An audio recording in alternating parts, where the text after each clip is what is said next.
Good evening and welcome to ANM News. This is Abhijit Nandi Mazumdar with the top story of the day. Encounter of gangster Vikas Yadav. Whole lot of controversy surrounds the encounter. A lot of things are happening since morning. He was captured in Madhya Pradesh. He was being brought to UP right in the wee hours of the morning. At around 6:30, there was an encounter. He tried to escape. Entire thing is mired in huge controversy and it's gaining ground by the minute. We have with us Mr. Anshul Avijit, National Spokesperson for Congress from Delhi. We'll go straight to Mr. Avijit. Welcome to ANM News, Mr. Avijit. Thank you. Great to be here. Right. Coming straight to the point. First of all, your initial reaction to the encounter. Well, my initial reaction, Abhijit, is one of horror and also of extreme disappointment. Horror because, the entire process of law, of proceedings have been subverted in this kind of brazen manner in which the UP police has taken matters in its own hand and done what seems to be an extrajudicial summary execution. There is no other word for it because there's so many loopholes and inconsistencies in the case.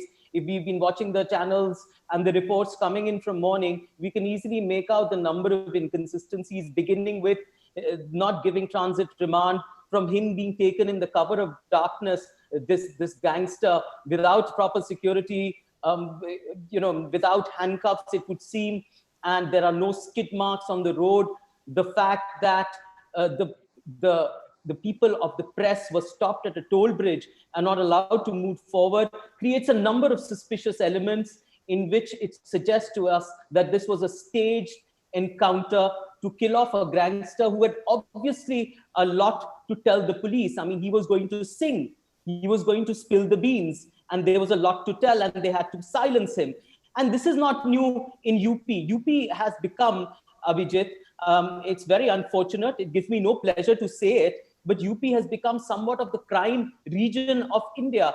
57% of the crimes in India today come from UP. 147 MLAs from the UP Assembly have a criminal background, out of which 114 are from the BJP. In fact, Vikas Dubey's name wasn't even in the top list of 25 most wanted criminals. Why wasn't he even in that list? A number of suspicion elements which point to the complicity and the nexus between politicians and the criminals. I want to ask you is that in principle, do you support the encounter of this gangster? Because there is this, the king of the slain policemen are saying that such an incident had happened before where he stormed inside a police station and shot dead a minister, the then minister of our ruling party government. So he would have maneuvered the law and come out once again. So in principle, do you support it? No, absolutely not. I mean, there is a law of the land in place, Abhijit. You cannot have these extrajudicial killings because next time, as what the UP police has been doing, anyone can be picked up and in the garb of being a terrorist, being a criminal, can be just rounded off and can be silenced. So we cannot have such a precedent. After all, in a democracy, you have a judiciary, there is separation of powers, you have the law of the land, you have a judicial proceeding. In case that cannot be subverted for the sake of this kind of summary execution. He deserves a trial. No matter what has happened, he deserves a trial in the manner in which he's been killed. And this clumsy manner in which he's been killed in the middle of the night, someone without judicial remand, from one place to another. You stop the press from going there. You stage an accident in the most sort of clumsy of ways. You plant clues there. You don't know whether the man has been brought dead or alive to the hospital because the police is saying something else. The hospital authorities are saying something else. He was shot in the chest, not even in the legs, which means he was able to sprint 100 yards before he's actually shot. And we have seen the videos of him entering Mahakal temple. He shows that he has a limp. How did he manage to run so far away for being shot? And it must be running backwards if he was shot in the leg. So a number of absurdities, a number of loopholes, Abhijit, a number of inconsistencies that make this case untenable for the police. There is no way that this can be condoned. Condoned extrajudicial killings is not the way for a mature democracy to move forward. So you demand the CBI inquiry into this, or probe by a sitting judge into the entire episode? We demand an independent probe by a sitting judge into this entire incident. Maybe the truth will come out then. Regrettably, what has already happened, it's fait accompli. He is dead. He's been silenced. His secrets probably will go with him. I don't know what it will reveal, but yes, certainly that is the least a democratic country like India can do, is to ensure that there is some kind of clarity in the matter. Absolutely. And another thing that I wanted to ask you is that what about the nexus between the police, the politician, and the criminals? I mean, with Vikas Dubey, there's going to be another Vikas Dubey coming up in this. I mean, do you think, how do you put a stop to this? Well, you know, the Prime Minister himself, Mr. Modi, when he came to power, he said that he's going to remove criminal elements from politics. He's not going to give them tickets.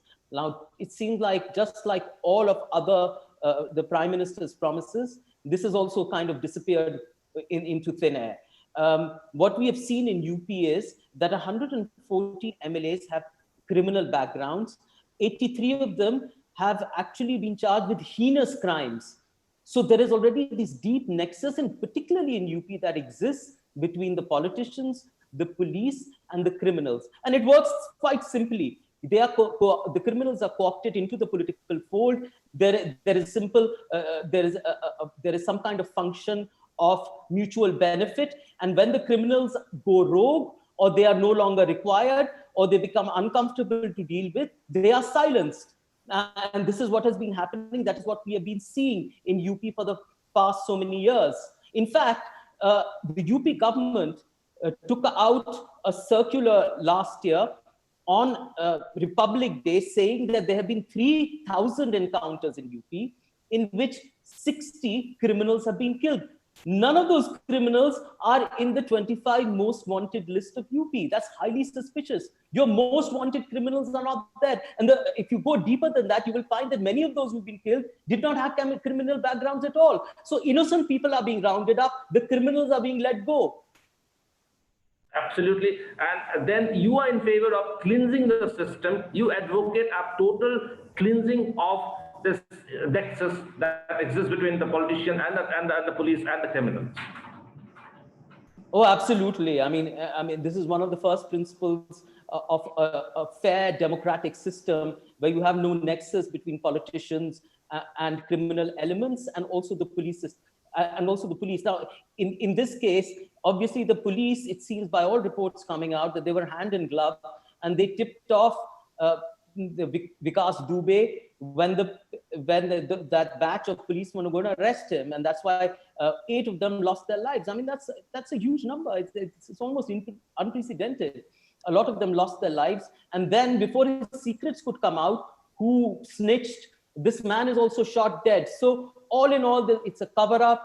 It's an eyewash. Only an independent judicial inquiry by a sitting judge will resolve this matter. Absolutely, it's a cover-up, and only an independent inquiry by a sitting judge will uncover everything, will bring out the truth. Thank you, Mr. Anshu Davijit, for being with us, for giving us time, and we'll definitely come back to you all over again and again on more important topics to seek you again. Thank you very much, Mr. Thank you, Abhijit. My pleasure.